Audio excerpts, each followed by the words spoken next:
and you have to agree. Yeah. Agree. So, hi Yada. I'd love you if you could introduce yourself shortly. Just tell us the audience, as it were, a little bit about yourself. Well, hi Dave. Thank you so much. Yeah, my name is Jade and I am 30 years old. I'm from the Netherlands, but I'm currently living in South Africa.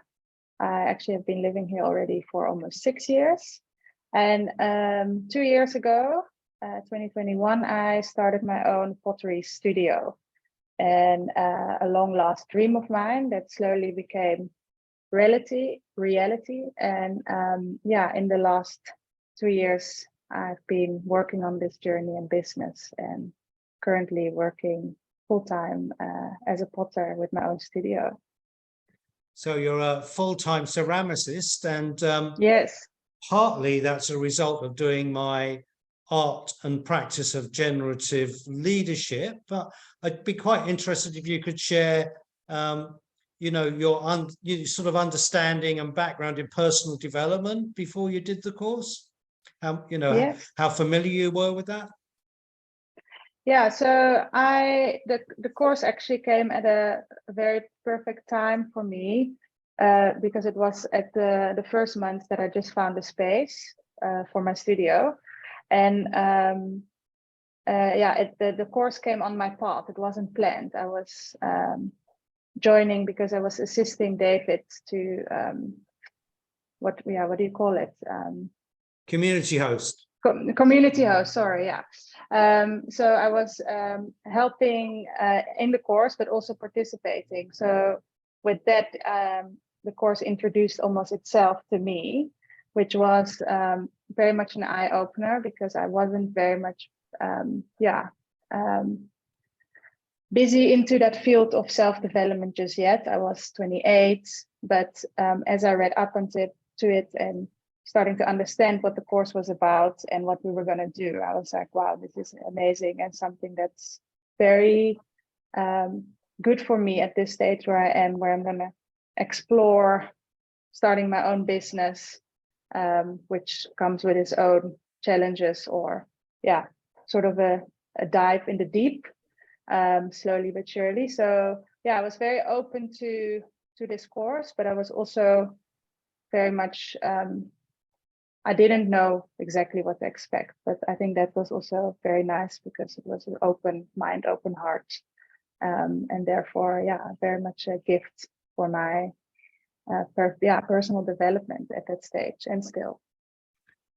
Well, it's good to hear that. And I remember at the time you'd got the studio, but you had doubts about your own ability to begin. So could you describe what shifted on you on the course when in relationship to that? Yeah, no, yeah, you're right.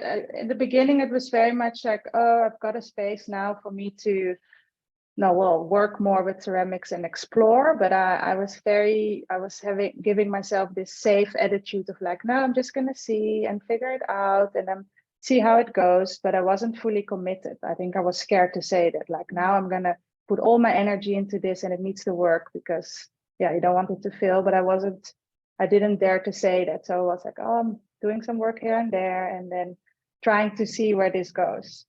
But within the period of the course, I started to shift and saying, no, this is what I love doing and what I want to do and what I want to get better at and want to explore and grow into. So I started to shift to owning my passion and goals rather than being like, oh, let's see.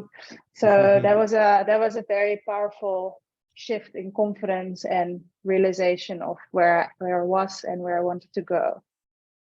Yeah, so that was really empowering as well. So there was something about your full-hearted engagement was an ingredient in beginning and succeeding. Yes, yeah. Definitely. And you've been busy with the business for best part of 2 years now.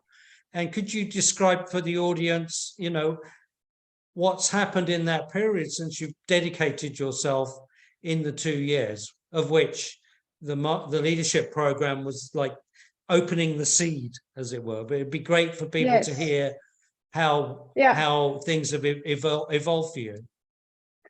Yeah, so when we started the course, I just had my space and I was sharing it with another friend, a jewelry designer, so we could cover the rent because the space was too big. And then after 6 months, so yeah, mid-year, we had to renew the lease, and she went out. She wanted to go somewhere else, and I really wanted to stay, but the space was still way too big for me to maintain, but also to fill up, because I was very much still at the beginning phase.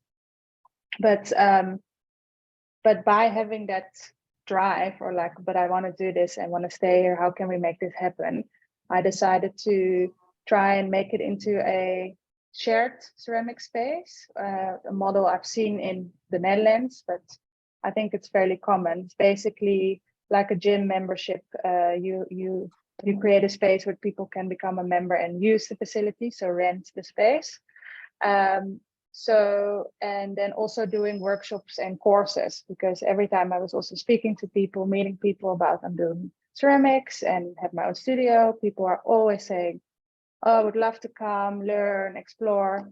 So with that response, I was confident that I could probably also generate income of doing workshops.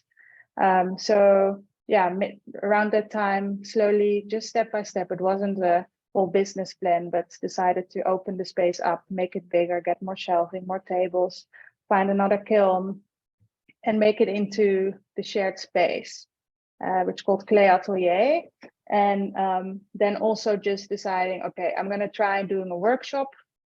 I'm inviting my friends next week, and I'm going to do it now, because otherwise another month is past, another month, because there's always enough reasons to not do it. But invite my friends to do a test workshop and see how that goes. Just try it out, see how I want to do it. And then from there, put it online. It all started on Instagram.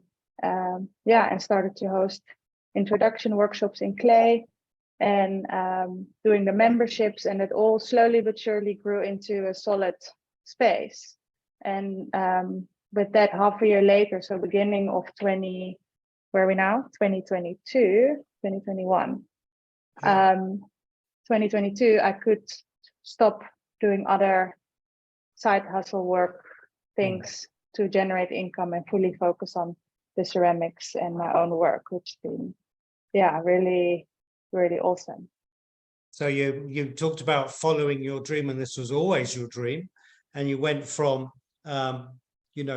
other jobs to this job now fully self-supports you and others, from what you told me earlier. How many people work with you now from last? Yeah, so a year ago I employed May, that she works full-time with me. So she started off to just help me in the studio, cleaning, organizing, doing small tasks. But in that period, I started to train her working with clay as well. And she's been actually super talented. So at this stage, she hosts also the studio, but I can also let her make things without my supervision even. So yeah, we maintain, we host, we manage the studio. And then I also have Louise, who works freelance for me on the wheel to produce items for my own line. So yeah, I've got 2 persons working with me, and then my partner is also very much part of the business in helping me getting things done. So we are a team of 4, I would say. A team of 4, so that is pretty impressive growth. And since the initial impulse and all the talent that you needed was there, and all you needed to remove was the doubt from what you're saying. And tap in the confidence, and just try it out. Exactly, and I think that's definitely from the course, that's part of where we take time to listen to yourself, to your feelings, to be kind to yourself, and not seeing things all negative or doubtful. And that's definitely growth of confidence, and also just trying and see where it goes without too much hesitation. But it also helps that I that my partner was very helpful, as in, let's just try and we'll make it work, you know. If I was just solely just here by myself, it would probably be different. But then I would probably seek support in a family member, or you know. But yeah, it's been a beautiful shift and a blessing also. Yeah. Oh, that's lovely to hear. Thanks very much, Jade. I'm going to turn the recording off. That was a beautiful ending. Whoops.